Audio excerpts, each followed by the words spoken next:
Phrasal verbs can be a tricky aspect of English language learning, but they are essential for effective communication. Today, I want to share with you 5 commonly used phrasal verbs that start with the letter B. 1. Break down. This means to stop working or functioning properly. For example, my car broke down on the way to work. 2. Bring up. It refers to raising or mentioning a topic in conversation. For instance, she brought up the issue of inequality during the meeting. 3. Back off. This phrase means to retreat or withdraw from a situation.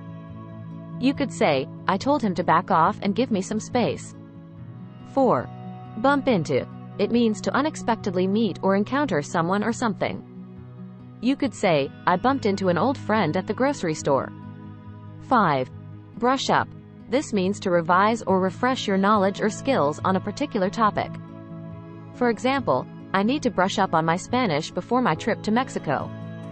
So, there you have it. 5 common phrasal verbs starting with be that can help you enhance your English language skills. Practice using them in context, and they'll become second nature to you in no time.